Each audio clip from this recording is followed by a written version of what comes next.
ఆ రెండు జిల్లాల్లో గెలుపు వారిదే. సంచలన సర్వే వెలుగులోకి. ఏపీలో ఎన్నికలు సమీపిస్తున్నాయి. సార్వత్రిక ఎన్నికలతో పాటు ఏపీ అసెంబ్లీకి సంబంధించిన షెడ్యూల్స్ ప్రకటించారు. అన్ని పార్టీలు దూకుడు పెంచాయి. వైసీపీ ఒంటరి పోరు చేస్తుండగా ఏకకాలంలో అసెంబ్లీతో పాటు పార్లమెంట్ స్థానాలకు అభ్యర్థులను ప్రకటించిన విషయం తెలిసిందే. కూటమిలో 3 పార్టీలు దాదాపు అభ్యర్థులను ఖరారు చేశాయి. ప్రచార పర్వంలో అడుగు పెడుతున్నాయి. సీఎం జగన్ రాష్ట్రంలోని 4 ప్రాంతాల్లో సిద్ధం సభలతో ఎన్నికల ప్రచారాన్ని ప్రారంభించారు.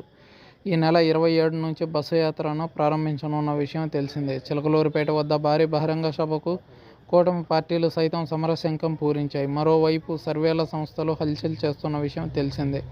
తాజాగా ప్రముఖ సెఫాలజిస్ట్, ఎన్నికల సర్వే సంస్థ చాణక్య ప్రతినిధి పార్థదాస్ సర్వే చేపట్టారు. వాటి ఫలితాలను ప్రకటించారు. ఉమ్మడి తూర్పుగోదావరితో పాటు కడప జిల్లాలో ఓటర్ల అభిప్రాయం ఇది అంటూ సర్వేను వెల్లడించారు. తూర్పుగోదావరి జిల్లాలో అధికార వైసీపీ నష్టపోతుందని అంచనా వేశారు. ఇక్కడ కూటమి స్పష్టమైన ఆధిక్యత వైపు దూసుకెళ్తుంది అని చెప్పుకొచ్చారు.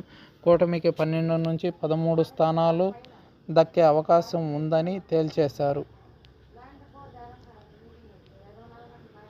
వైసీపీ కేవలం 6 స్థానాలకే పరిమితం కానుందని ప్రకటించారు. ఇక్కడ వైసీపీకి 47.5% ఓట్లు, టీడీపీకి, కూటమికి 52.3% ఓట్లు వస్తాయని చెప్పారు.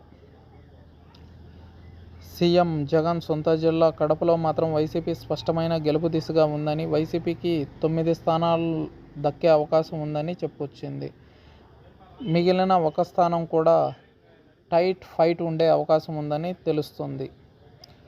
ఇక్కడ కూటమి ఖాతా తెరిచే అవకాశం లేనట్లు తెలుస్తుంది. ఒకవేళ గెలిచినా 1 స్థానానికే పరిమితం కానుందని ఈ సర్వే వెల్లడించింది.